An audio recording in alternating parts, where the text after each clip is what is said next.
Mesdames, Messieurs, bonsoir. C'est encore un bonheur et un honneur d'être en votre compagnie ce vendredi. Bienvenue sur votre plateau. À vous la parole sur Info Télévision. C'est parti pour nos 1h30 en compagnie d'une personnalité et celui à qui nous dressons le tapis rouge ce soir et bien sûr à la tête de la mairie de Lobo depuis 2020. Il est le plus jeune maire de la région du Centre. Il œuvre au quotidien pour veiller sur ses concitoyens de ce côté-là. C'est un homme politique. C'est évidemment un visage qui mérite qu'on s'attarde sur son histoire, sur sa personnalité. Et pendant toute cette émission, vous aurez l'occasion de le découvrir. Sans plus tarder, je vous invite à découvrir via ce portrait qui est notre VIP de ce soir. Et on se retrouve juste derrière pour la suite.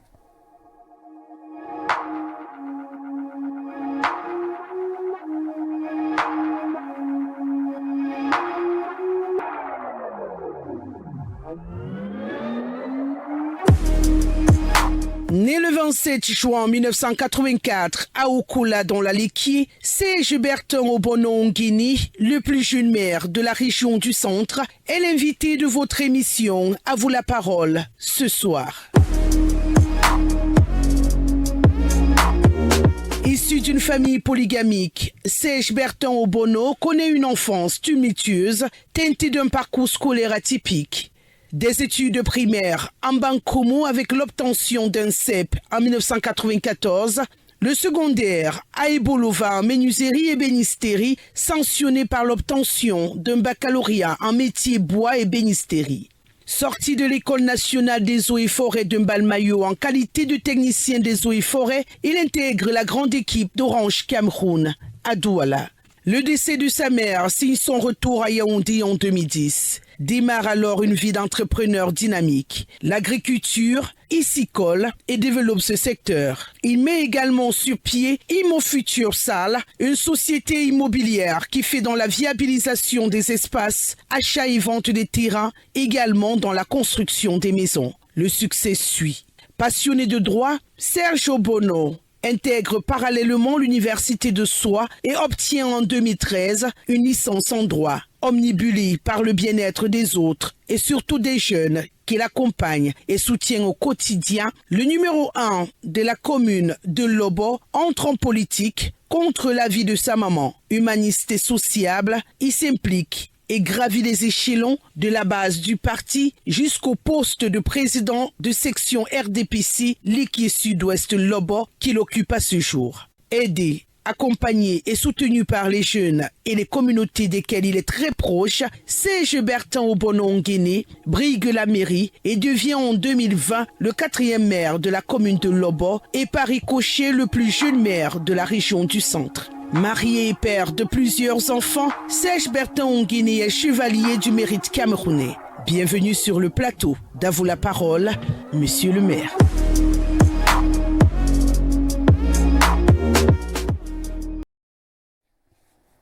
Vous l'avez compris, chers téléspectateurs, nous sommes en compagnie de Serge Bertin Obono-Nguini, le maire de la commune de Lobo. C'est dans la Leki, pour ceux qui ne le savent pas, dans la région du Centre Cameroun. Et c'est un bonheur de vous accueillir. Bienvenue, monsieur le maire. Merci beaucoup, madame, de me recevoir sur votre plateau ce soir.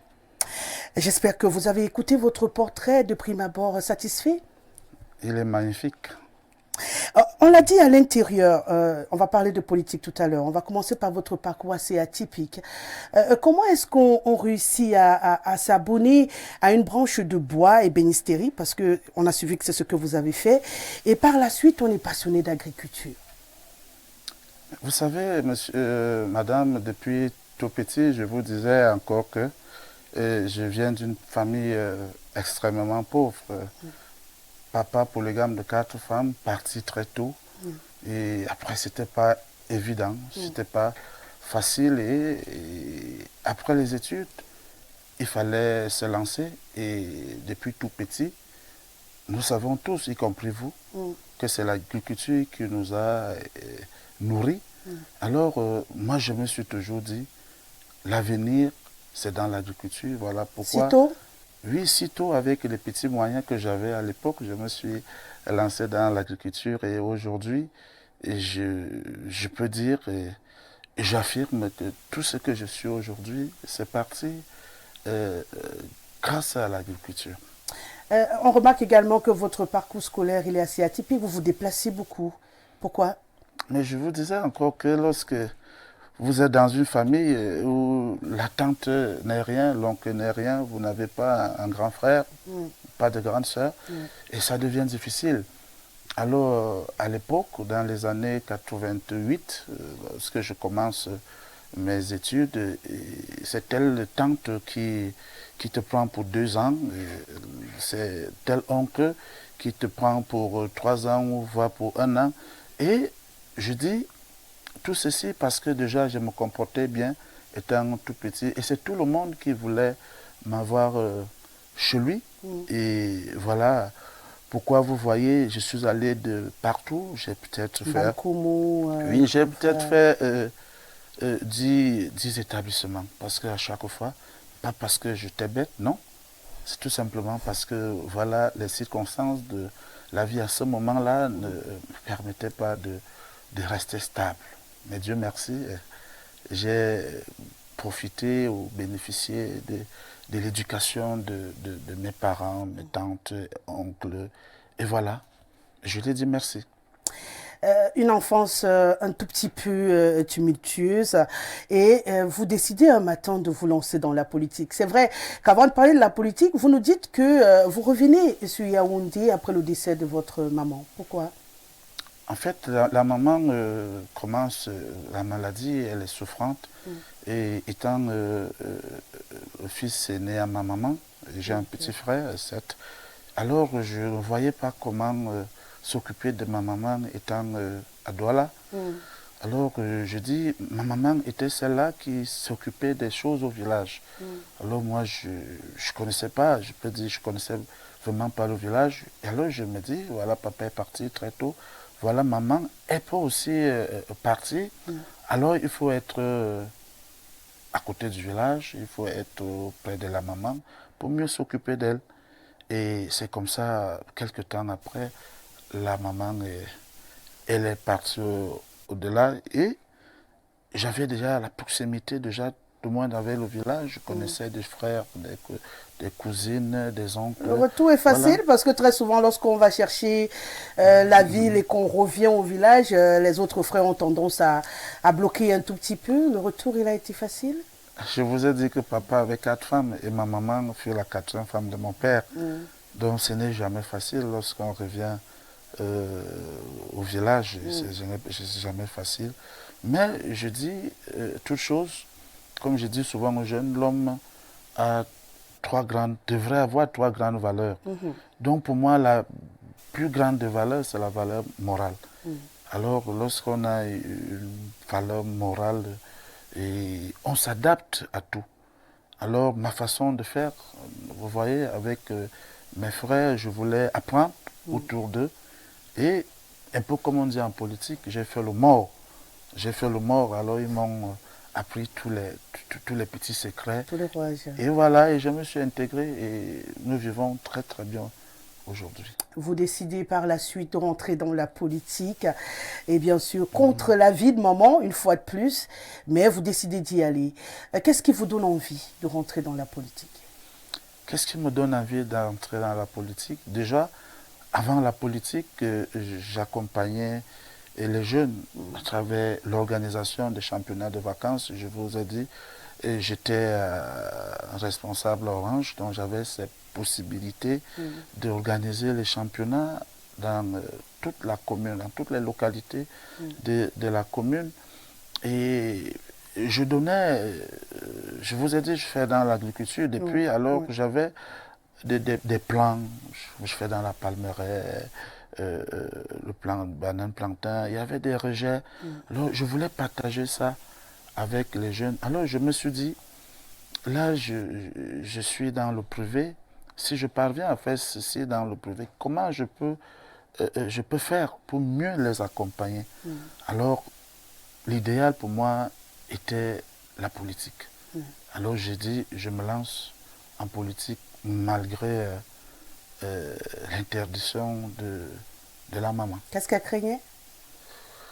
Bon, je ne sais pas, vous savez, on ne grandit pas auprès de sa mère. Donc maman pensait toujours que c'était le petit Bertin, le bébé qu'elle allaitait, elle ne s'imaginait pas que je pouvais moi aussi contrecarrer un certain nombre de pièges.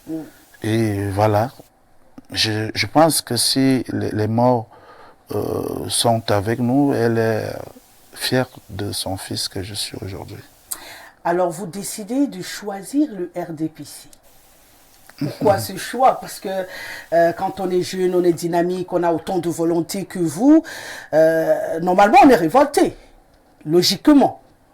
Pourquoi le RDPC? Pourquoi décider de se ranger? Parce que choisir le RDPC, c'est se ranger. Oui, déjà, je vais revenir un peu la période que je passe à Douala. Vous savez, à Douala, avec les chaînes privées, là, il y a un certain discours que j'aimais écouter à la télé. Je vais peut-être taire le nom de cet homme politique. Pour lui, tout était noir. Le Cameroun n'a jamais évolué, il n'y a pas de route, il n'y a pas d'électricité, il n'y a rien, les gens meurent de faim. Alors je m'entends, c'est ça. Mais alors, je me suis dit, il faut que j'aille toucher du doigt. Où donc? Il fallait faire le choix. Mais le choix, c'était le RDPC.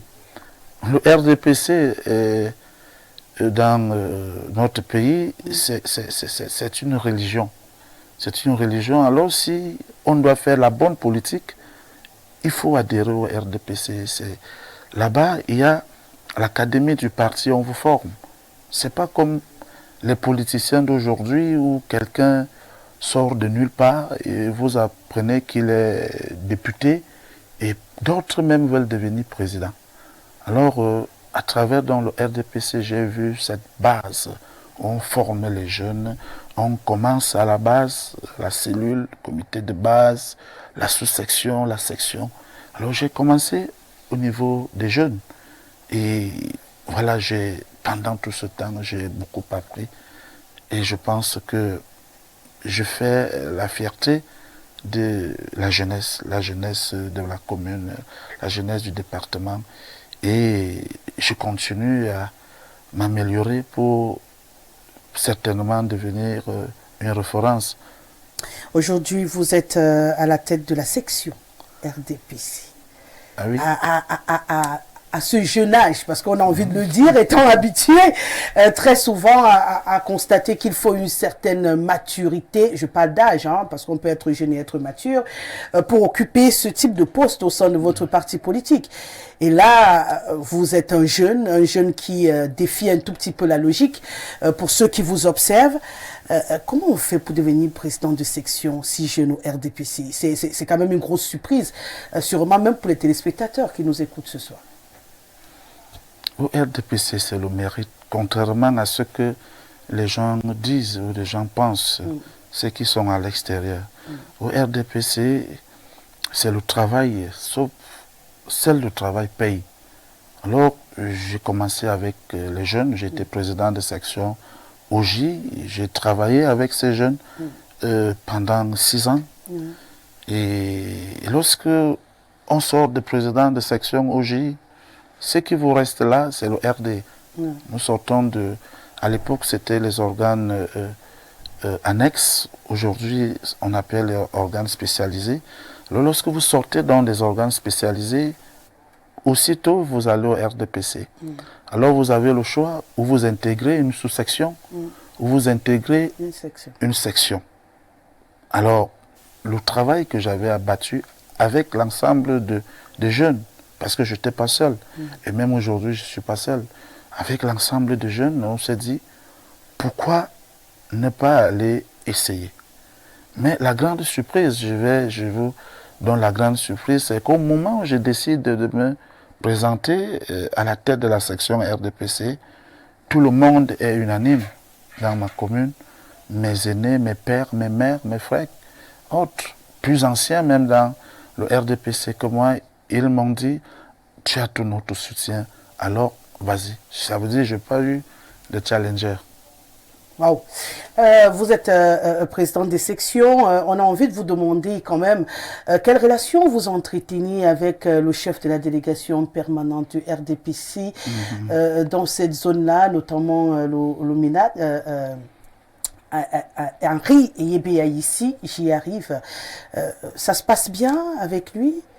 Il a une réputation d'être très carré, monsieur le ministre Yebea ici. Comment ça se passe? Le RDPC, c'est un parti de discipline. Alors là-bas, il y a la hiérarchie, un peu comme ici dans votre entreprise. Il y a la hiérarchie, il y a un directeur général, il y a certainement le président du conseil d'administration, c'est la hiérarchie, il y a les journalistes, il y a... Alors, le ministre du cadastre et des affaires foncières, M. Henri Yebea ici, c'est un ministre du gouvernement, c'est un parent et c'est mon patron politique. C'est-à-dire que sa qualité de chef de la délégation permanente du RDPC pour la Liquier, nos rapports, c'est des rapports sont, j'allais dire, convivial et voilà, c'est quelqu'un qui écoute. Alors, lorsque vous posez un problème, il y a une difficulté, il vous écoute et il cherche avec vous comment trouver des solutions. Donc, je peux vous rassurer qu'entre ma hiérarchie du parti, et le ministre, le parent et Henri Yebea ici, je ne vais pas dire qu'on s'entend bien parce que c'est le père, mais c'est la relation d'un père, un fils, un chef et un subalterne. Voilà, et voilà. Jusque-là, tout se passe bien. Ah oui, ça se passe très bien. D'accord. Et on va terminer autour de votre portrait avec votre arrivée à la mairie. Vous arrivez à la mairie, c'est vrai qu'on parlera de fond en comble de la mairie tout à l'heure. Ça, c'est pour sortir de votre portrait et rentrer dans les sujets qui font l'actualité, qui nous préoccupent également, notamment l'an 41 du renouveau que vous allez célébrer le 6. Votre arrivée à la mairie, une surprise ou pour vous une suite logique de votre parcours? Une surprise ou une suite logique? Je ne parlerai pas d'une suite logique parce que ce que j'apprends aujourd'hui à mes enfants, c'est qu'il faut travailler surtout sans rien attendre. Lorsqu'on fait bien et même le bon Dieu peut élaguer le chemin. Alors j'arrive à la mairie, je rêve pas de la mairie. Un an avant, 6 mois avant, 3 mois avant, je ne rêve pas de la mairie. Mais je dis, voilà, je suis jeune, je suis président de section OJ. Certainement, lorsqu'on fera les listes du RDPC, je vais me retrouver quelque part comme conseiller municipal parce que je suis le président de la section des jeunes. Ça veut dire que si il faut une place pour les jeunes, automatiquement, c'est la vôtre. C'est moi. Alors, comme je disais tantôt, je sais comment il fait les choses. Alors, au fur et à mesure, les choses avançaient. C'est comme si Dieu me parlait. Alors, sans vraiment mener des efforts, mais je sentais au fur et à mesure les choses avançaient. Et à la dernière minute, Dieu m'a dit, mais alors, monsieur, voici ce que j'ai préparé pour toi. Alors, mets-toi au travail. Donc, il n'y a pas eu des combats comme ça se passe ailleurs. Et je le dis, si je suis là, c'est parce que, et même la population, Dieu a voulu et la population aussi. Accepté. On parlera sûrement en deuxième partie de la commune de Lobo, justement, que vous dirigez depuis 2020. Le temps d'une transition de face à face, on s'intéresse au 41e anniversaire du renouveau. Au Cameroun, on parlera de votre... Vous dites souvent votre... Aidez-moi à terminer. Vous avez une expression pour l'appeler le chef de l'État. Le chef de l'État, c'est notre champion. Voilà. C'est tout ce que vous pouvez imaginer de positif. Hein, on parle de lui juste après la transition. Merci.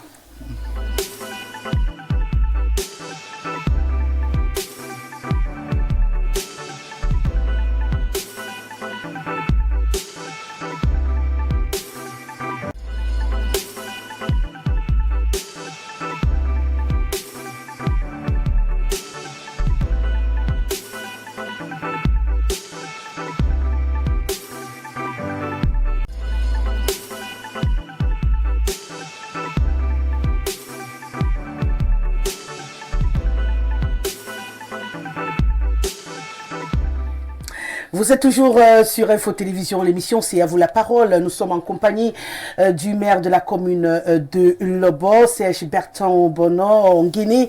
Avec lui, on échange à présent autour des sujets qui font l'actualité. Dans quelques jours seulement, notamment lundi, nous serons dans une célébration qui devrait être en principe une célébration nationale, mais qui est plutôt un moment festif pour le Rassemblement démocratique du peuple camerounais. 41 ans du renouveau. S'il fallait faire un léger bilan, qu'est-ce qu'on peut retenir de ces 41 ans du président de la République à la tête du Cameroun? Que retenir du renouveau? Votre regard, vu par vous. Déjà, merci pour la question. Et en entrant dans votre studio, je vous faisais savoir que je sors d'une conférence de section dans une section sœur. Cela montre que nous sommes sur le terrain. Maintenant, le renouveau en 82, je n'étais pas né. Et ce que nous devons tous savoir le renouveau, selon moi.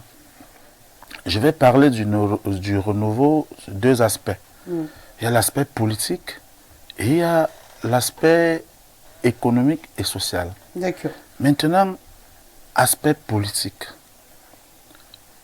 L'homme du renouveau, l'homme du 6 novembre, il est le père fondateur de la démocratie, de la liberté d'expression et de la transparence. Au Cameroun. Au Cameroun. Et vous avez l'impression que ça existe, tout cela? Si la démocratie n'existait pas, moi je ne serais pas maire. C'est parce que la démocratie existe, parce qu'on laisse les gens s'exprimer, que je suis maire à mon âge. Alors, ce que vous devez retenir, c'est qu'il est le père fondateur de cette démocratie. Et maintenant, aspect économique, vous savez que l'homme du 6 novembre accède au pouvoir lorsque le monde entier fait face à la crise économique, mais plus particulièrement encore notre pays, le Cameroun. Cela était dû à la chute des principaux produits d'exportation, à savoir le pétrole, le cacao, le café.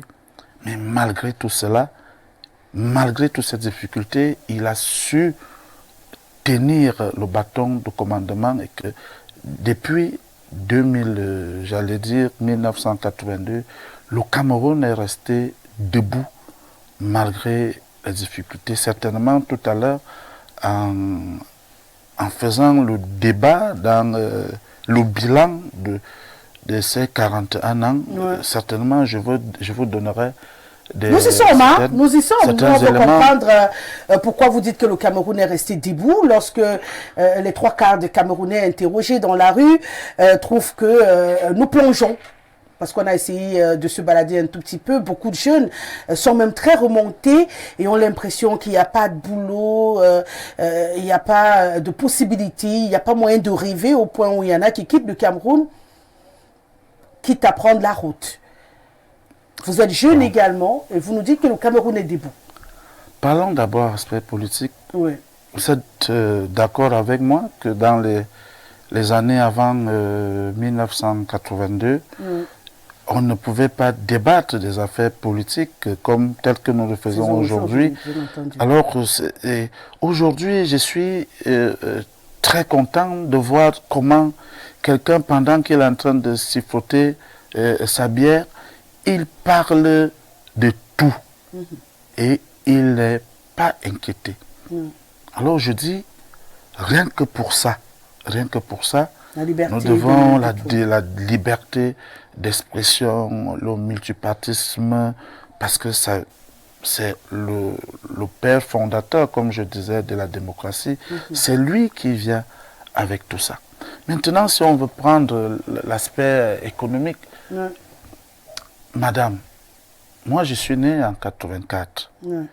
Je commence l'école, à l'époque c'était 4 ans, dans les années 87, 88. Mais à mon jeune âge, il fallait parcourir 4, 5, 6 kilomètres pour arriver à l'école publique. Oui. À mon jeune âge, c'était pas facile. Mais je suis maire, je peux vous dire aujourd'hui que tous les 2 kilomètres, 1 kilomètre, vous trouvez l'école publique. Pour nous, un forage, lorsqu'on voyait, on allait ailleurs, on voyait un forage d'eau, c'était comme la magie. On se demandait comment on fait même pour avoir un forage. Mais allez à Lobo, allez partout ailleurs, vous trouvez des villages, un seul petit village qui a 3 voire 4 forages. Maintenant, vous faites allusion à ces jeunes qui quittent le pays. On pouvait tout partir, on pouvait tous partir du pays. C'est parce que les jeunes, mes frères jeunes, peut-être ne mettent pas en pratique ou alors n'écoutent pas les conseils du chef de l'État lorsque il prend la parole en fin d'année ou à la veille de la fête de la jeunesse pour parler aux jeunes. C'est vrai qu'il y en a beaucoup qui se désintéressent un tout petit peu parce qu'ils ont l'impression d'avoir une sorte de répétition dans les discours. Là, je vous transfère exactement ce que je reçois. Donc, à un moment donné, ils aimeraient bien entendre d'autres mots. Ils aimeraient être surpris. Ils aimeraient avoir... ils ont envie de rêver. Peut-être vous, aujourd'hui, vous allez leur montrer comment on fait pour continuer de rêver au Cameroun. On a envie de savoir comment on fait pour continuer de rêver lorsqu'on a l'impression qu'on peut avoir un bagage intellectuel et ne pas rêver, ne pas avoir d'horizon. Mais le rêve, oui. Vous parlez de rêver. Oui, après 41 ans, on s'est dit quand même que tout en principe doit être mis sur pied pour que le rêve soit permis. Pour tout le monde. Madame, au RDPC, on ne rêve pas. D'accord. Notre champion, le président Paul Biya, il dit il faut oser. Mais pourquoi rêver? Il faut plutôt oser. Je suis surpris d'entendre parfois des jeunes dire qu'il n'y a rien, le pays n'avance pas. Je me pose souvent des questions. Tu as besoin de quoi pour évoluer? Tu as besoin de quoi pour avancer? Mais parfois, ils n'ont pas des projets. Et ils te disent que ça ne va pas. Le Cameroun forme combien de licenciés par an? Ce sont des milliers. Vous pensez que tous ces jeunes trouveront de l'emploi à la fonction publique? Non, tous ces jeunes n'auront pas un matricule. Ils peuvent faire comme moi. Quand je me lance dans l'agriculture, je n'ai pas 1 million. Je n'ai pas 1 million. Mais avant que le président vienne nous dire, il faut oser. Mais moi, je connais, j'ai lu, on parlait de l'économie verte. C'était quoi? C'est l'agriculture. Alors quand vous voyez aujourd'hui, aller à Lobo, aller je ne sais d'où, il y a les terres. Le Cameroun est vierge. Mais les jeunes qui sont dans nos villes, qui font la moto, qui font le pouce à Mokolo, qui font les callbox, tout ça, ça aide, tout ça, ça nourrit, ça les nourrit certainement. Mais moi, je dis, il faut mettre en exerce et en pratique les conseils du patriarche, le chef de l'État. Il faut oser. Et il y a des guichets aujourd'hui qui accompagnent énormément les projets des jeunes. On demande aux jeunes de se mettre en association, de créer des GIC. Pour créer un GIC aujourd'hui, ça ne coûte rien, rien du tout pour créer un GIC. Parce que tenez-vous pour aider individuellement chaque jeune. C'est difficile. Mais si les jeunes se mettent ensemble, à travers, comme je disais, la création des GIC, des associations, des coopératives, c'est facile pour l'État, c'est facile pour nous, des collectivités, de les accompagner. Parce que même à la commune, nous avons des lignes appui aux associations. Mais je fais même des campagnes pour dire aux gens, maturez les projets, mettez sur pied des projets, venez. Nous n'avons pas assez de moyens, mais nous pouvons trouver des petits moyens pour vous accompagner. Mais ils ne veulent pas. Donc pour vous, le bilan des 41 ans du renouveau est plutôt positif et c'est les autres en fait qui ne comprennent pas comment profiter de ce qui est proposé. C'est vous qui le dites, c'est ça. Le bilan, il est lui-même disait que le Cameroun est debout, mais il n'est pas encore, on ne connaît pas encore la prospérité. Et la prospérité viendra. Pour dire, Madame Rosalie, il faut se mettre au travail. Et moi, là, je m'adresse aux jeunes. Il faut se mettre réellement au travail, quittons des réseaux sociaux. Il y a des jeunes qui restent sur les réseaux sociaux du matin au soir. Qu'est-ce que ça vaut? Qu'est-ce que ça paye, les réseaux sociaux? Donc je dis, l'homme du 6 novembre a apporté au Cameroun, c'est une chance. Le président Paul Biya, c'est une chance pour le Cameroun. Et c'est comme un marigot qui a de l'or. Alors vous n'attendez pas de l'or à la maison. Et le marigot, on ne va pas puiser de l'or, il faut retrousser des manches et creuser. Alors qu'ils n'attendent pas de l'or couché dans leur chambre, en train de manipuler les téléphones, mais qu'ils aillent au marigot. L'État-providence, c'est terminé. Ah oui, c'est terminé. Il faut se mettre réellement au travail. Même moi, même à mon enfant à la maison, je ne donne rien pour rien. Tu te laves le matin, c'est toi qui dois laver les assiettes. Tu as lavé les assiettes et tu as ton argent du déjeuner à l'école. Mais tu n'as pas lavé les assiettes, tu n'as rien. Donc moi, je pense qu'il faut que nous nous mettions au travail et nous avons tout. Comme je dis souvent, il parle de Lobo, c'est la nouvelle terre promise. Alors le Cameroun, c'est la terre promise, où nous avons tout. Alors il faut juste tout simplement que les uns et les autres soient sérieux. D'accord. Voilà. Vous avez parlé des jeunes, hein, c'est clair, on rappelle aux téléspectateurs que le 6 novembre sera lundi. Pour Monsieur le maire, le bilan il est plutôt positif. C'est aux autres de retrousser les manches pour aller chercher là où il faut les richesses qui existent au Cameroun. C'est ce qu'on va retenir. On va poursuivre cette émission, on va parler justement de l'entrepreneuriat. Vous le dites dans votre propos, les jeunes doivent aller fouiller. Vous avez créé une société immobilière qui apparemment marche bien au Cameroun, apparemment tout vous réussit. Vous dites que c'est la clé de la réussite pour l'avenir au Cameroun, l'entrepreneuriat. Mais pas seulement au Cameroun, mais partout dans le monde. C'est pour cela que le monde de demain va appartenir aux entrepreneurs. Et dans l'entrepreneuriat, moi je préfère rester d'abord l'entrepreneuriat dans le domaine agricole. Je parle du domaine agricole parce que nous avons tout. Nous avons les terres, matières premières, et on peut avoir des rejets partout pour ceux qui veulent faire la banane plantain. Il y a des rejets partout. Pour ceux qui veulent faire dans le palmier, on peut les accompagner. Alors je veux parler de la terre parce que je sors de là. Vous savez comment je commence? Je commence avec 1 hectare de plantain. Il faut déjà avoir 1 hectare de terrain. Mais avec les problèmes fonciers au Cameroun, comment on fait pour avoir 1 hectare de terrain? Si on n'est pas héritier, on n'en a pas reçu de nos parents, on fait comment? Ce que vous devez savoir, le Cameroun est encore, c'est la forêt équatoriale.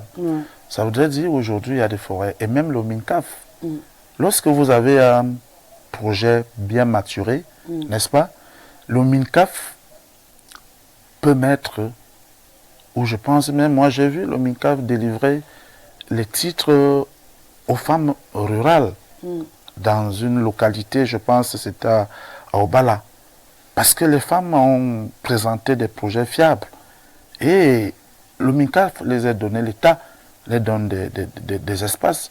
Si aujourd'hui un jeune a un bon projet, mais il vient même à Lobo, moi je vais lui donner le terrain pour cultiver, il y a du terrain. Retenez qu'il y a du terrain, mais c'est des gens qui ne veulent, qui attendent parce que quelqu'un y voit sa licence, il voit sa maîtrise, il voit son master, il voit il est doctorant. Il se prend la tête, il se dit mais j'ai fait toute l'école là pour aller cultiver. Alors je dis, moi j'ai commencé comme cultivateur parce que je l'ai dit souvent, il y a une différence entre un cultivateur et un agriculteur. Alors nous devons sortir de cultivateur à agriculteur.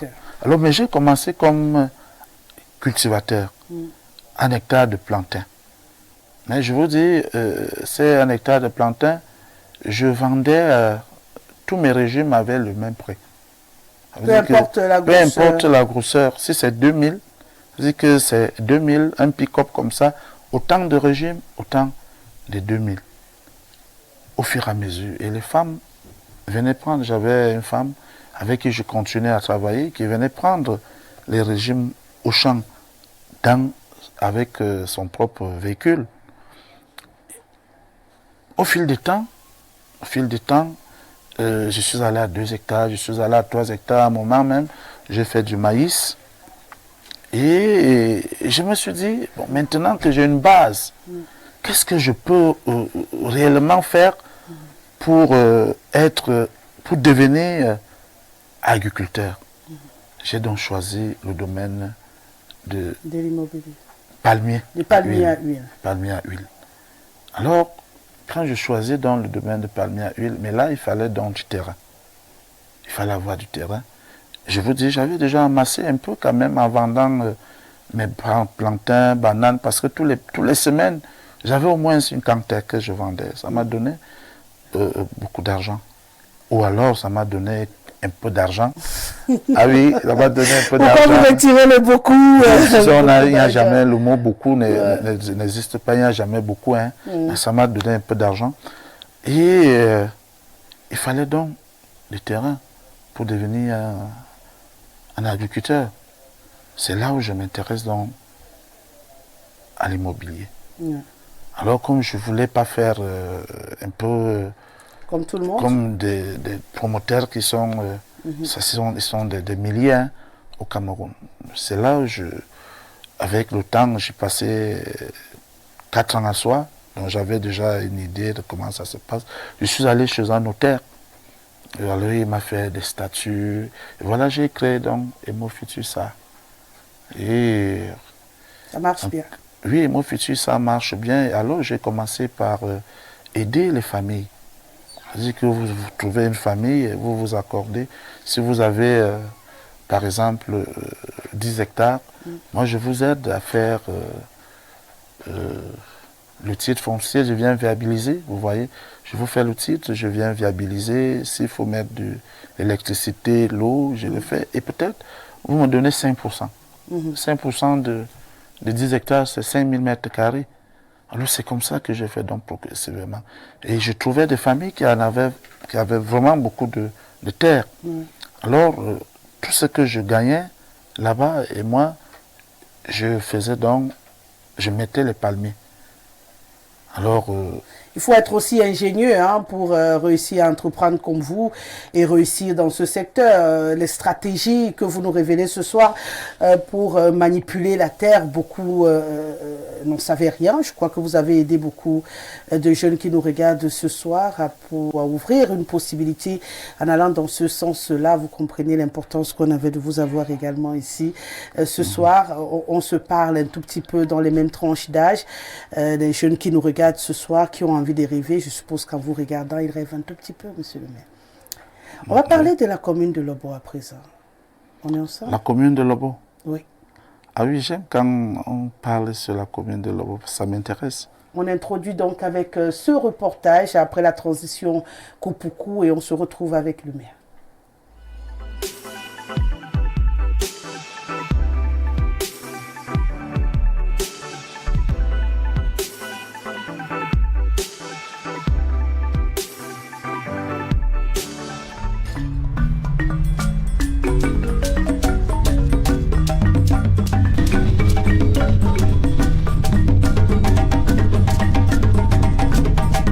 Limité au nord par la commune d'Okola, au sud Pambankoumou, à l'est par Yaoundé 7 et à l'ouest Pamatombe et Botmakak, la commune de Lobo est une bourgade de 260 km² composée de 26 villages avec une population avoisinant les 31 000 habitants.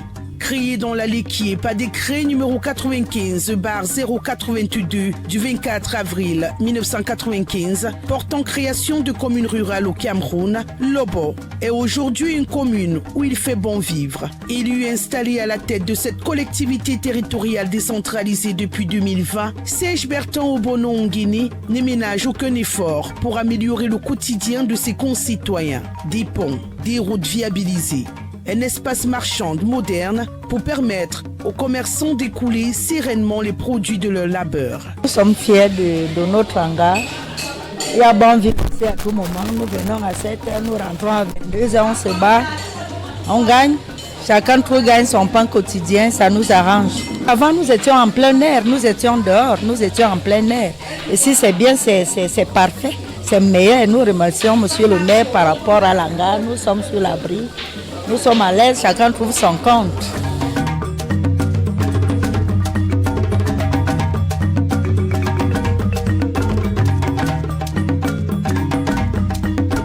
Je suis opératrice économique dans la belle cité de Lobo depuis 2000. Ça fait environ 23 ans aujourd'hui. Et j'en félicite notre maire Obono Serge Bertin Nguini pour m'avoir accordé de l'espace pour que je puisse prospérer. Avant, je vagrouillais un peu partout. Je ne buvais pas de l'eau glacée. Maintenant, je bois de l'eau glacée. Aussi, des acquisitions rentables pour la commune, à l'instar de ce camion qui vient désormais améliorer les revenus financiers de Lobo et la signature de plusieurs partenariats gagnant-gagnant. Que dire de cette autoroute qui annonce un développement certain au-delà des dégâts collatéraux, ou encore de cet hôtel de ville, joyau architectural en devenir, qui sort du sol avec un délai de livraison de novembre 2024. Le maire Obono Nguini, toujours sur le terrain, y veille personnellement. Lobo, c'est aussi le vivre ensemble. Ici, la population, fière de son maire, met la main à la pâte dans la concrétisation de sa vision d'une commune futuriste. Tous les jeudis, jeudi propre. Donc on a choisi de faire le maire stade dans la propriété. On a choisi de travailler dans notre stade. C'est volontairement. Parce que ça nous plaît d'avoir un stade de football dans notre arrondissement. Et on aimerait chaque fois le mettre dans la propriété. Donc vous décidez. On décide de faire volontairement, de mettre la propriété dans notre ville. Une équipe communale dévouée, la nature favorable, la végétation reposante, l'accueil certain, tout est réuni ici pour vous offrir un séjour aussi fascinant que mystérieux. Alors bienheureux, celui qui fait un tour dans la commune de Lobo.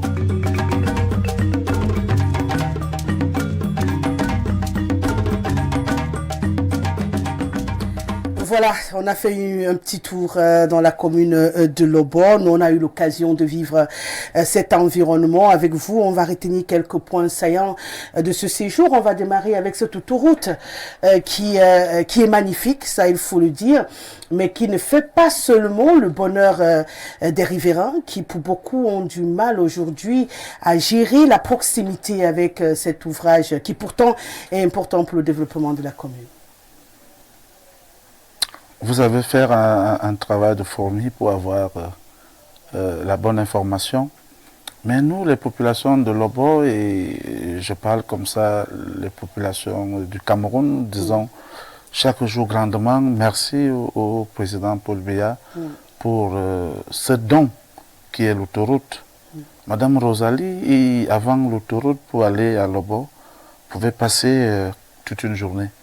Pourtant, Lobo, à côté, à 30 km, c'était pas évident. Mais aujourd'hui, vous étiez vous-même à Lobo il n'y a pas longtemps, c'est 25 minutes, 20 minutes, vous êtes à Lobo. Donc nous lui disons grandement merci pour cela. Et maintenant, pas plus tard que la semaine dernière, j'ai eu une réunion avec le ministre des Travaux publics, où je lui faisais savoir le problème des voies de contournement.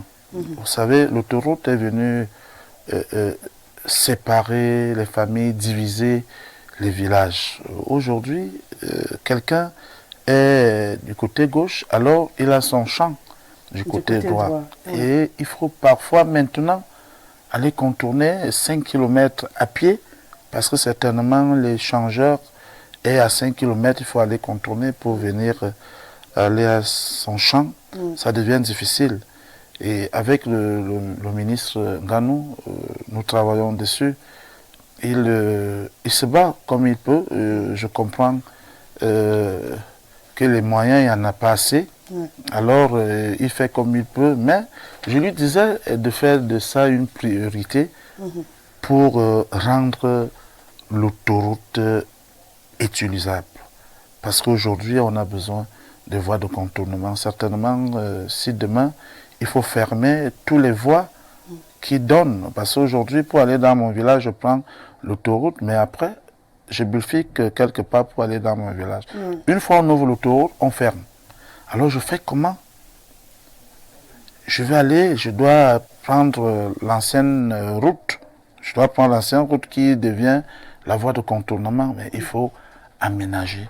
Il faut bien aménager ces voies de contournement, pas seulement faire des reprofilages. Vous savez, aujourd'hui, un reprofilage simple, c'est une saison de pluie et la route est finie. Donc, si Monsieur le ministre peut faire de ces voies de contournement une priorité, je pense que ça fera beaucoup de bien aux populations de Lobo, de Ebo de Macaque, de Matom, de Yaoundé, de Nguibassal. Et vous avez vu une maman qui pleurait l'autre jour, elle a perdu son fils. Il n'y a pas moyen qu'elle entre avec la dépouille de son fils. Je ne sais même pas comment je vais faire.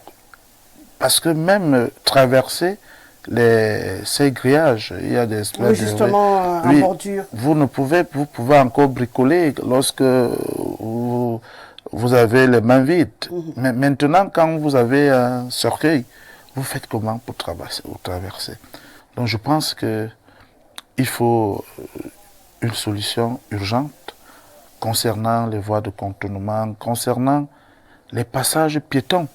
Je lui posais la question, monsieur le ministre, où en sommes-nous avec les passages piétons, surtout les 5 km? Ça va aider les populations. Donc je dis, qui dit merci, en redemande, nous disons merci pour l'infrastructure qui est l'autoroute. Sur cette autoroute, on peut passer partout. Je pars dans les réunions, on m'appelle le maire de l'autoroute. Donc Lobo, c'est une ville futuriste, c'est une bonne partie même de ma commune, c'est des quartiers de Yaoundé. Je peux citer aux hommes 1, aux hommes 2, Yang, avec les universités. Il y a tellement une population, il y a le vivre ensemble. Nous avons nos frères du nord-ouest, nos frères du sud-ouest et partout qui sont là. Mais il nous faut les voies de contournement. Parlons justement de la mairie, vous siégez à la tête de cette mairie depuis 2020. On parle de décentralisation au Cameroun. Comment vous percevez la décentralisation au niveau de Lobo? C'est abouti, ça avance à pas de tortue. Comment vous gérez cette décentralisation qui semble pour beaucoup n'est pas être totalement aboutie? La décentralisation? Oui. Qu'est-ce que je peux vous dire concernant cette décentralisation? Le président nous disait lors de son discours qu'il va méthodiquement. La décentralisation, ça veut dire crescendo. Mais nous, les collectivités, nous décrions tout de même la vitesse à laquelle avance la décentralisation. Mais je peux vous dire, moi, le magistrat municipal, que la décentralisation est implémentée, telle que souhaitée par le chef de l'État.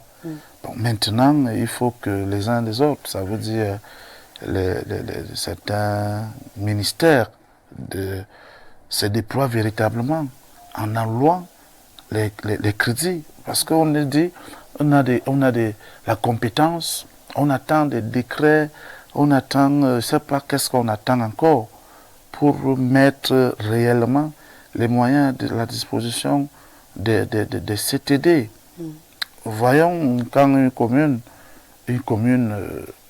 à l'ère de la décentralisation peut recevoir 150 millions, 158 millions de la dotation des crédits transférés pour une année.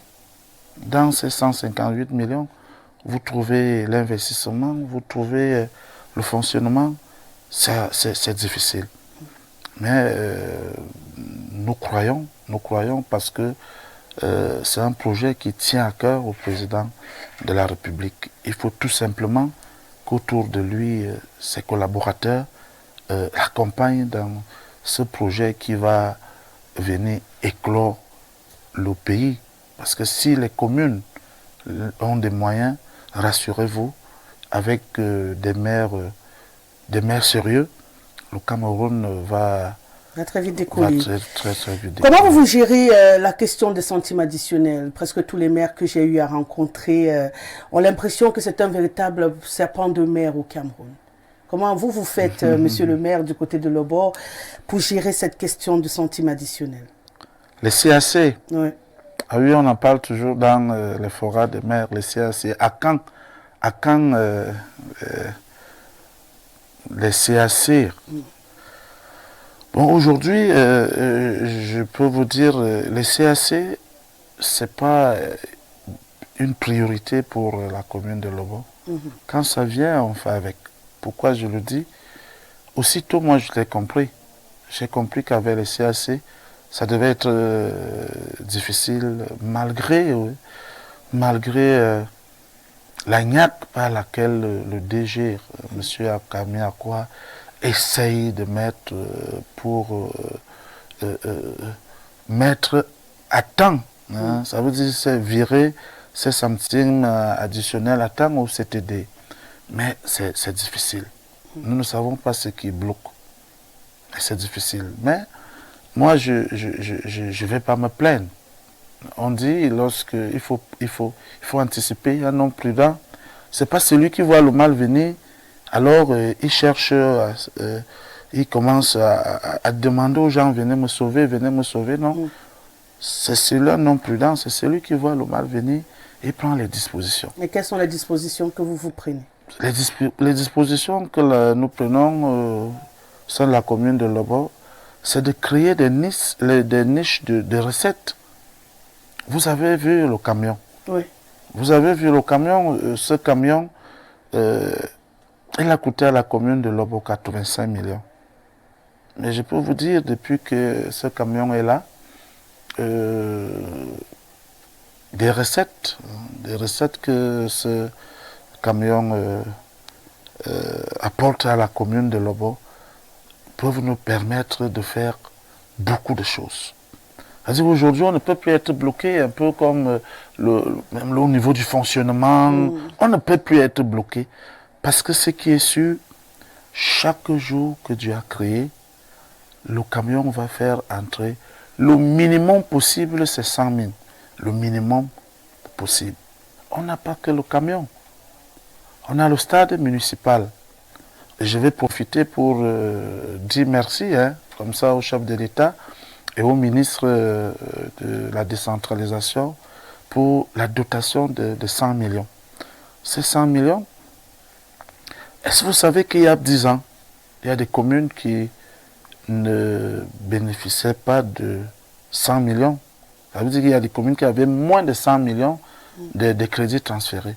Mais aujourd'hui, le maire, tu sais que même si c'est difficile, comment, tu as au moins déjà 100 millions et tu peux mieux t'organiser.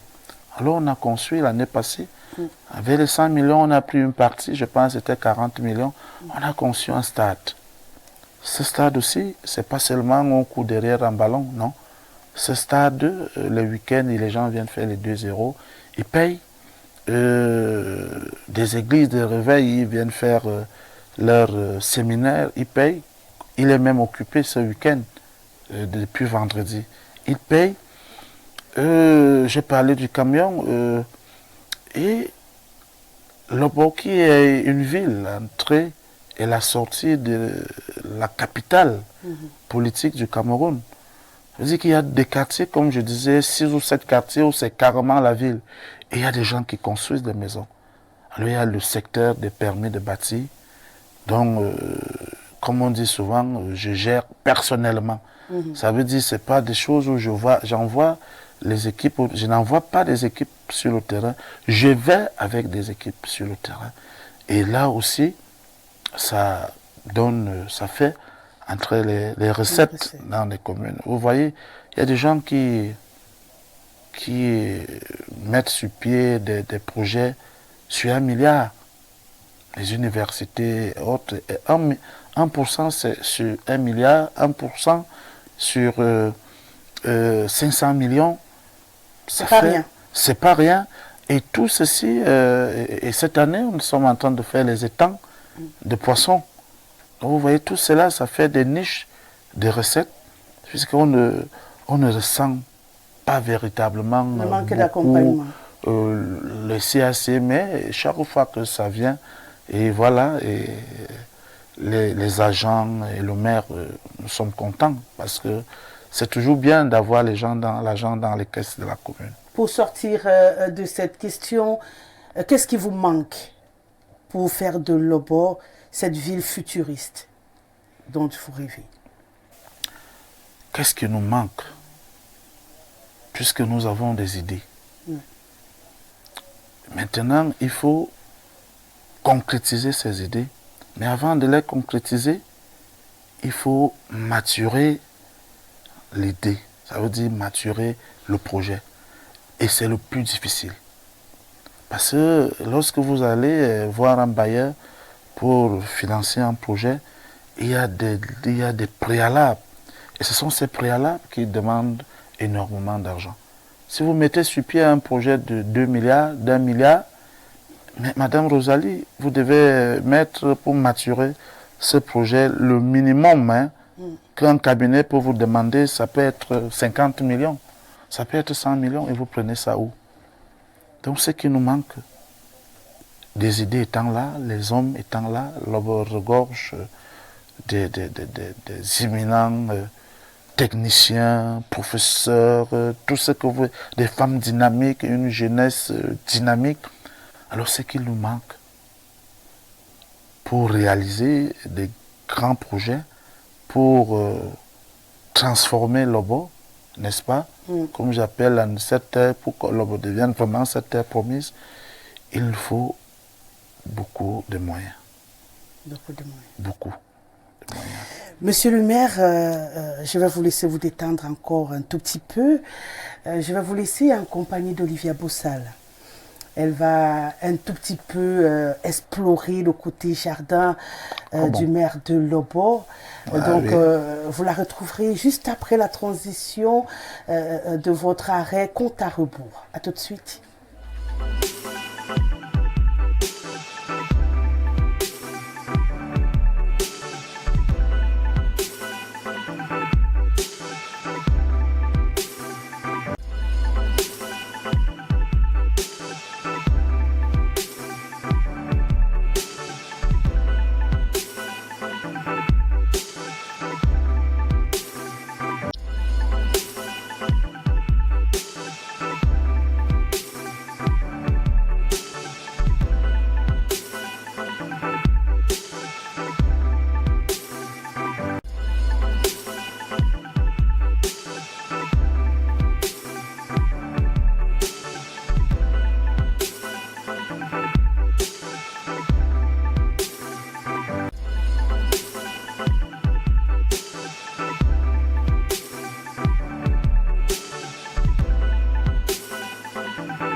Oh, bonsoir chers téléspectateurs, c'est toujours un plaisir de vous entretenir dans le cadre de votre émission À vous la parole, présentée gaiement par Rosalie Nguessélé. Nous recevons un invité spécial ce soir, il s'agit de Serge Bertin Obono Ongene, j'espère ne pas me tromper sur la prononciation. C'est le maire de la commune de Lobo. Bonsoir et bienvenue. Merci. J'espère que vous allez bien. Je me porte comme la République. Sentez-vous libre. Hein. Ici, c'est vrai que c'est avec Rosalie que vous êtes dans le sérieux. Mais ici, c'est un peu plus free parce que justement, nous allons jouer. J'espère que vous aimez jouer. Jouer? Jouer. Ah oui. Mais pas comme on joue les jeux de hasard. Nous tenterons naturellement d'allier intelligence et divertissement dans le cadre de ce jeu. C'est un jeu très simple. Je vous pose des questions et vous êtes tenu de les répondre. Est-ce que ça vous arrange? Vous posez des questions, je suis tenu de les répondre. Oui, c'est-à-dire que vous n'avez pas le temps de réfléchir. J'ai pas de choix, donc voilà. je suis prêt à vous poser toutes les questions que vous voulez. Voilà, et vous avez vu, c'est de la rubrique compte à rebours. C'est-à-dire que vous n'avez pas assez de temps, Oui. parce que nous sommes tenus par le temps. Vous avez 5 minutes maximum pour répondre à toutes les questions que je vais vous poser. Vous comprenez que ça ira un peu rapidement. J'ai tout compris. Alors, si vous répondez à toutes nos questions dans les délais, vous aurez gagné, vous aurez réussi à cette épreuve. Mais si monsieur le maire répond les questions, disons 5 minutes, 001 seconde, monsieur le maire aura échoué et ce serait dommage parce que nous imaginons que toute la commune de Lobo... Monsieur le maire échoue difficilement, hein? Ok. Ça, c'est sûr. Ok. Alors, nous lançons le jeu. Et je tiens également à préciser que vous aurez droit à un joker. Le joker, lui, il vous aidera à... Vous le convoquerez quand une question, ou alors vous estimerez qu'une question vous embarrassera. Donc, si je vous pose une question qui ne vous plaît pas, vous pouvez dire joker et puis nous passons tranquillement. D'accord, nous lançons donc avec le jeu. La première question que je vais vous poser, elle est toute simple. Quel est votre plat préféré? Les légumes, le kwem, le sanga. Ok, d'accord. Votre goût de boisson? Je ne consomme pas l'alcool. Ok, monsieur le maire est beaucoup plus haut. Un homme à femme, monsieur le maire? Bon. Un homme à femme? Oui ou non? Oui ou non? Non. Ok, d'accord. Non. Combien d'enfants? J'ai plusieurs enfants. Alors, le maire aime-t-il la fiesta? La fête? La fête, oui, en fait. Oui. Oui. Alors, votre sport favori? Le sport? Votre sport favori? Le sport favori, c'est le football. Vous n'avez pas assez de temps, je vous l'ai dit. Le football. Ok, d'accord. Quel est le sportif qui vous a le plus marqué? Samuel Eto'o. Votre divertissement préféré? Le visionnaire match de foot. Et quel est votre programme télé préféré? Le dimanche, les débats télévisés et les championnats européens. Monsieur le maire est-il un fan de Francis Ngannou? Ah oui, parce que c'est mon histoire. Il est parti de rien pour être ce qu'il est. La plus belle ville du Cameroun, selon vous? La plus belle ville du Cameroun? Oui, selon vous. Selon moi? Oui. C'est Yaoundé. La ville que vous aimeriez visiter dans le monde? Dans le monde, je vais prendre un pays d'Afrique. Je vais vous donner le nom tout à l'heure. Ah non, on va convoquer le joker. Oh oui, j'ai oublié le nom. Ok, d'accord. Un livre qui vous a marqué? Un livre qui m'a marqué, c'est mon premier livre de l'école, Mamadou Bineta. Ok, d'accord. Monsieur le maire a-t-il déjà été trahi? C'est la question. Trahi? Oui, trahi. Par un ami? Par un ami, par un frère, par une sœur? Pas vraiment. Ok. Serge Bertin aime-t-il aller en boîte de nuit pour se divertir? Jamais. Ok. Le secret de votre réussite? Le travail. Ok. Serge Bertin, papa, conservateur ou moderne? Papa moderne. Ok. Enfant d'une fratrie de combien d'enfants? De plusieurs enfants, papa était polygame. Quelle est la mairie qui vous a le plus marqué? La mairie de Lobo. Un leader que vous adulez? Un leader? Que vous adulez? Mon chef supérieur, Sa Majesté Jean-Marie Mama. Votre maxime qui vous a guidé le long de votre carrière professionnelle, le long de votre vie? C'est beaucoup, c'est une histoire longue, c'est beaucoup, c'est toute la République. Peut-être 2 ou 3 phrases, voilà, une phrase, le courage, la force, selon vous? Le courage, la force, je dirais tout simplement la sérénité. Ok, quel est l'événement de l'année qui vous a marqué? Nous sommes le 3 novembre 2023, du 1er janvier 2024 à ce jour. Qu'est-ce qui vous a frappé? Le combat de Nganou. Et je crois que c'était la dernière question. Mais avant de sortir, je vais quand même poser cette autre question. Monsieur, le style de femme que monsieur le maire aime? Je suis africain. On va regarder le chrono et la réalisation nous signale. Nous allons d'abord demander à la réalisation d'arrêter le chrono. Vous donner aussi l'opportunité de regarder. Voilà, 1 minute 48 secondes. C'est dire que vous n'avez pas convoqué de joker, vous avez répondu, vous allez essayer de répondre à nos questions dans le temps. Vous avez naturellement réussi à cette épreuve d'avoir la parole. Nous n'allons pas vous féliciter, nous n'allons pas acclamer parce que nous ne sommes pas une élection ou alors dans une salle de classe. Mais nous sommes habitués. Hein? Mais à vous la parole, vous adresse ses sincères félicitations et j'espère que toute la commune est mobilisée pour applaudir, je ne sais pas où il se trouve, mais nous sommes heureux. Et j'espère vous retrouver dans un futur très proche, très certainement pour une autre édition ou un autre numéro d'Avoue la parole. Je vais vous laisser continuer avec la grande présentatrice, la majestueuse Rosalie Nguessélé, la mère des mères. À tout de suite.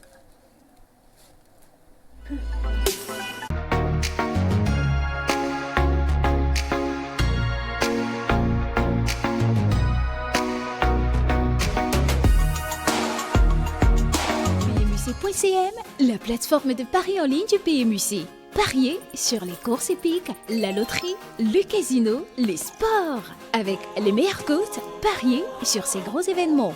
PMUC.cm, disponible en application mobile. Sur PMUC.cm, jouez comme vous aimez. Enseignants, parents d'élèves, vous êtes victime de marginalisation, discrimination ou corruption. Vous avez des requêtes ou des plaintes, une doléance. Vous constatez un dysfonctionnement dans la gestion de l'école. Vous avez vécu un cas de violence basé sur le genre, viol et harcèlement sexuel. Appelez le numéro vert du PAREC 8064. C'est gratuit et confidentiel. Ceci est un message du ministère de l'Éducation de base à travers le programme d'appui à la réforme de l'éducation au Cameroun et le financement de la Banque mondiale.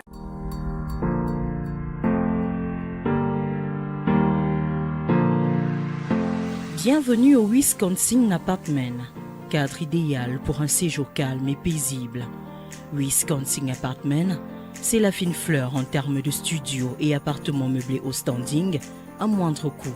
Un service hôtelier complet, de l'eau et de l'électricité disponible à plein temps, une connexion Wi-Fi haut débit, ainsi que des véhicules à votre disposition pour vos déplacements dans la ville et la navette pour l'aéroport. Wisconsin Apartment, c'est un cadre sécurisé 24 heures sur 24 et 7 jours sur 7. Nous sommes situés à Yaoundé Kolfolo, face station Tradex, avant la GMI. Contact 691 91 86 37 694 41 21 72 679 78 76 23. Wisconsin Apartment, une classe de différence. PMUC online betting platform, bet on horse racing, lottery, casino, sports. With the best odds. Bet on its major events. PMUC.cm, available as a mobile application. On PMUC.cm, play as you like.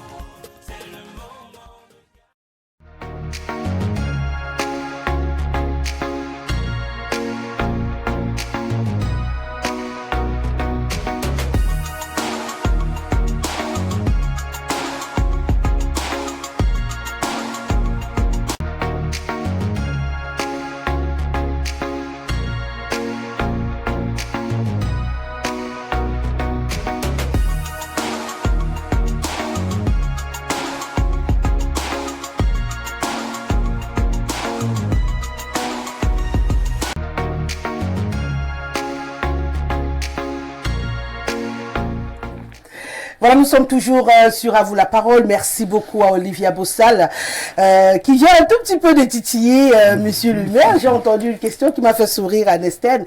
Monsieur le maire n'est pas un homme à femme. Non. D'accord. J'ai également entendu que vous étiez le sportif que vous aimiez, c'est Samuel Eto'o. Oui. C'est rare de trouver certaines personnes qui clament haut et fort leur affection pour Samuel Eto'o. Pourquoi? Samuel Eto'o est l'incarnation même du travail et de la réussite par excellence. Voilà pourquoi je l'aime. C'est quelqu'un, à travers le travail, rien que le travail, il est devenu ce qu'il est. Alors, il nous a tellement fait pleurer de joie. Alors, pour moi, il est de ma génération. C'est un garçon que j'admire beaucoup. J'admire son courage et sa détermination à vouloir atteindre l'objectif. Donc, pour moi, et le travail qu'il fait à la FECAFOOT, il est formidable. Contrairement comme je les appelle souvent, aux ennemis du développement, qui essayent chaque fois de tirer vers le bas. Mais je dis, il a tout mon soutien, et d'ailleurs, je lui ai adressé dernièrement une correspondance de soutien. Donc, il peut compter sur nous, sur la jeunesse. Alors, comme ça, on va accompagner pour bien mener son mandat à la tête de la FECAFOOT. On va donc déjà s'excuser auprès des téléspectateurs parce que tout à l'heure, lors du passage avec Boussal, il y a eu quelques petits craquages sur le retour au quartier. On s'excuse pour la qualité de l'image auprès des téléspectateurs. C'est pour des raisons indépendantes de notre volonté. Bien entendu, c'est plutôt un problème satellitaire. Ça, c'est pour ceux qui se sont inquiétés et bien sûr qui ont réagi promptement à cette autre réalité-là. Voilà, on voulait s'excuser avant de poursuivre cette émission. Monsieur le maire, on va prendre la ligne droite. Pour sortir de ce programme, et comme à l'habituel, on sélectionne quelques noms, quelques visages qui peut-être ont impacté votre vie, peut-être pas, et on vous donne l'occasion de vous exprimer. On va démarrer ce petit jeu avec la photo du président de la République. Vous êtes militant du RDPC, vous êtes président des sections RDPC, vous êtes maire de Lobo, aujourd'hui élu également sous la bannière du RDPC. On ne saurait débuter cette phase-là avec une autre photo que celle du président de la République du Cameroun, son Excellence Paul Biya. Qu'est-ce que vous pouvez en dire?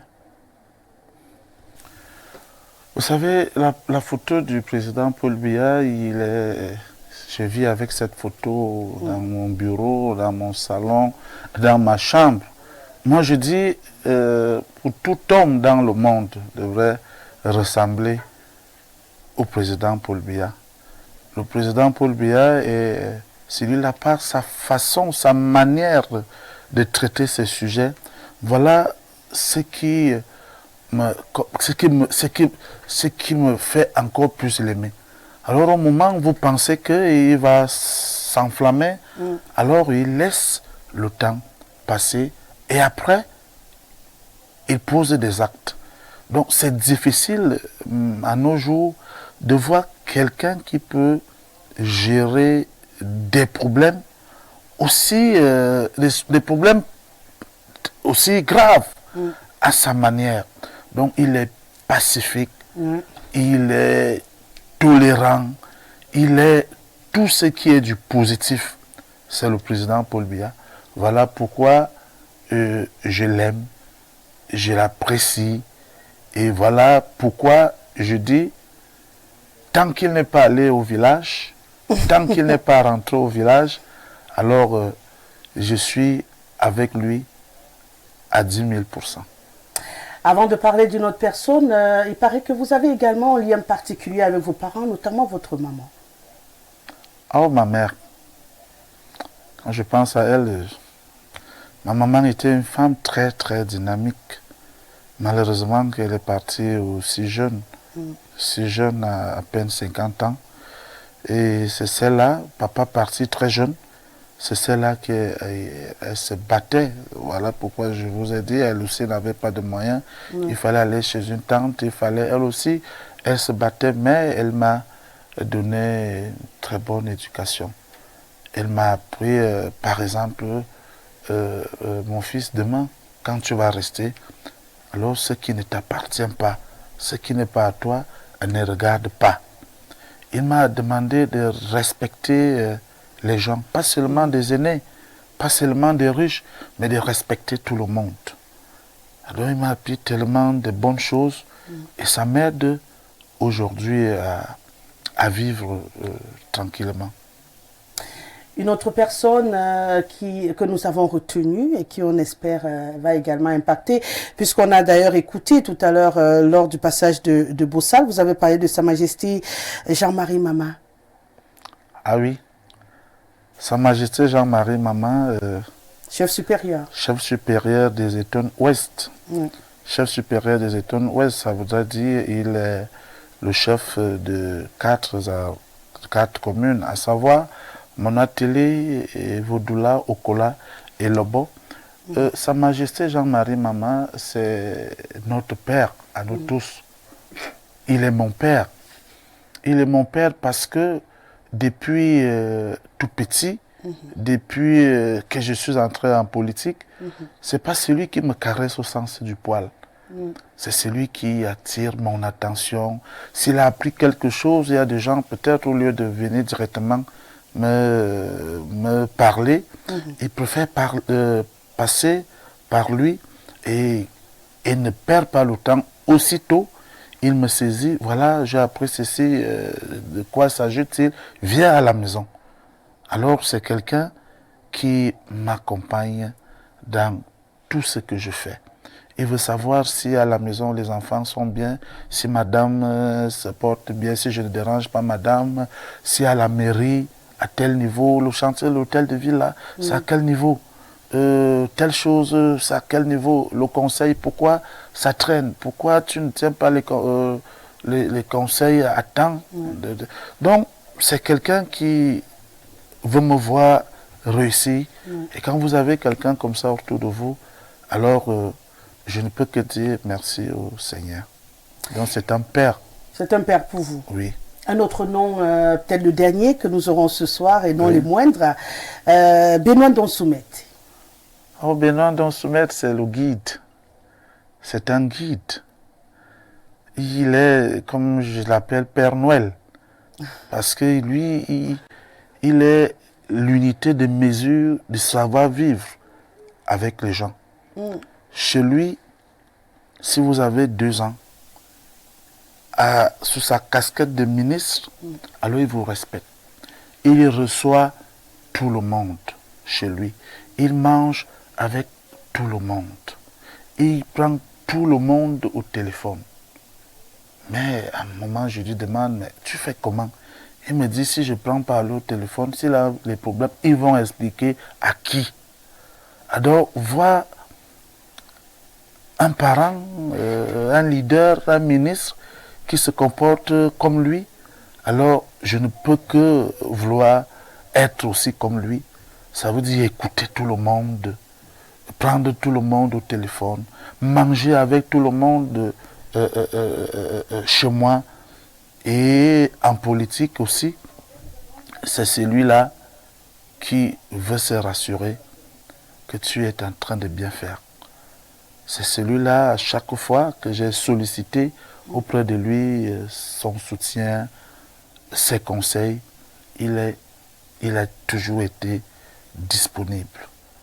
Si j'appelle le ministre maintenant, à 1h, s'il ne dort pas, il va me prendre au téléphone. S'il ne peut pas prendre, il me répond par un message.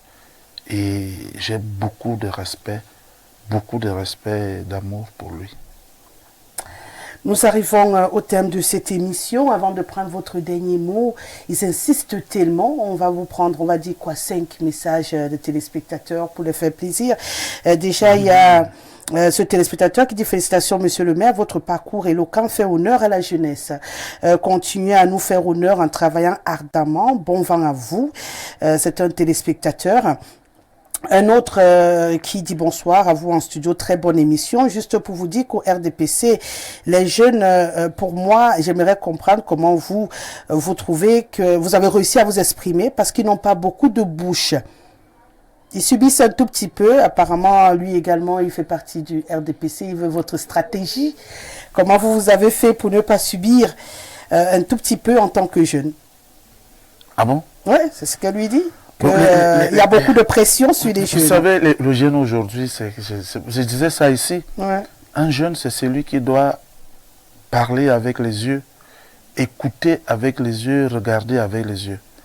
Parce que les gens attendent seulement ce qui va sortir dans votre bouche, pour analyser. Oh, ce jeune, il est méprisant, ou il est comme ça. Alors, il faut jouer le mort. Il faut répandre, il faut être à toutes les On joue le mort comment, monsieur? On joue le mort. On se couche, on bouge plus? Non, on joue le mort, on écoute, on captive ce qui est positif, on garde en soi. Et ce qui est négatif, on rejette, mais sans faire de commentaires. Alors, il faut travailler, sans rien attendre de nos valeurs. Vous ne partez pas ranger les chaises, ou bien quand le maire que je suis arrive, n'est-ce pas? Vous êtes assis, ou bien quand l'aîné arrive, vous êtes assis, vous libérez votre... Monsieur, asseyez-vous ici. Il garde ça. Moi, je garde. Ça permet que demain, lorsqu'on parlera des jeunes, je ne vous connais pas, mais je remarque qu'il y a un jeune que j'ai, il est toujours là. Il est toujours là. Parfois, il ne dit rien. Mais je retrouve un peu... Alors, voilà, on demande parfois que même aller, quand vous entendez le parrainage n'est pas le... Non, le parrainage, c'est le meilleur. Un parrain, c'est comme un coach, comme Zidane, comme Mourinho.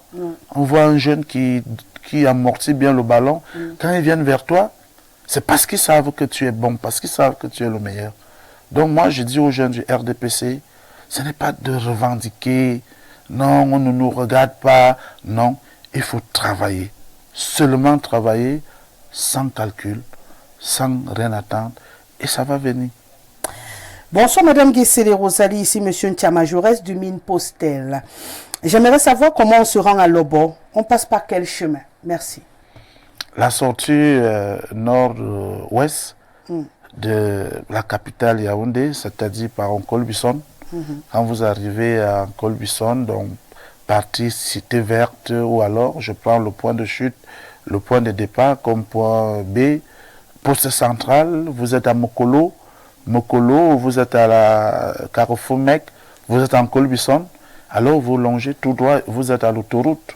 Vous savez, la commune de Lobo traverse, l'autoroute traverse la commune de Lobo sur 32 km. Alors lorsque vous êtes au PK0, où il y a le péage, qui sont en train de matérialiser, vous êtes au PK20 400, là où il y a l'échangeur.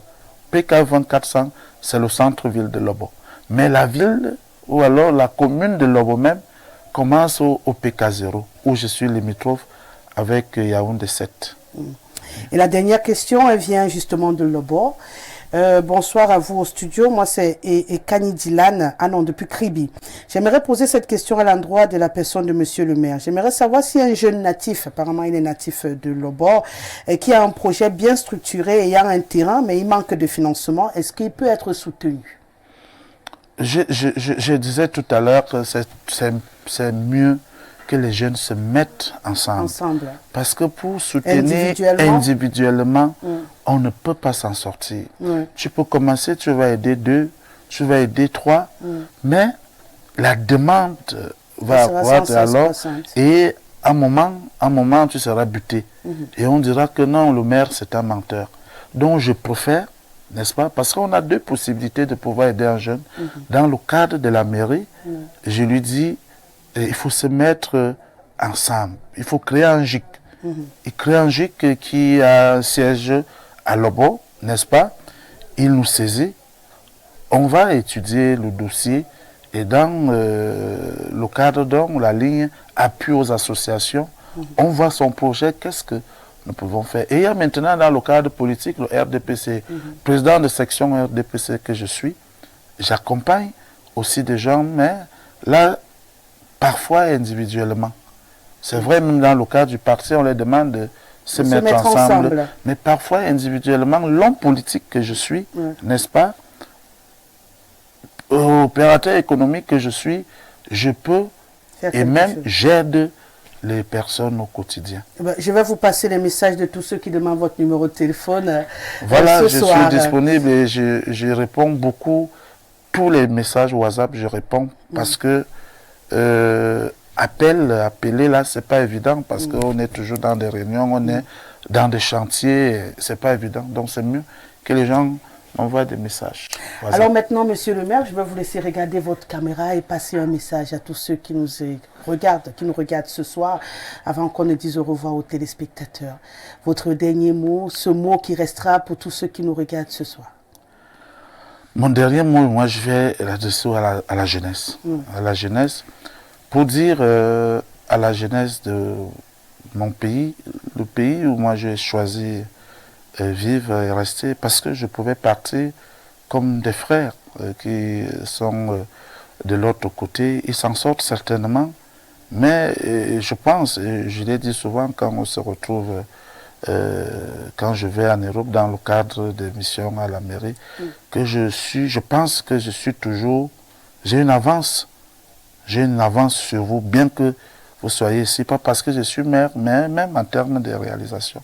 Donc je voudrais dire à la jeunesse de mon pays que l'avenir c'est ici. Et que moi, Dieu a béni déjà, parce qu'il va bénir tout le monde. Moi qui suis déjà aux affaires, je suis leur ambassadeur.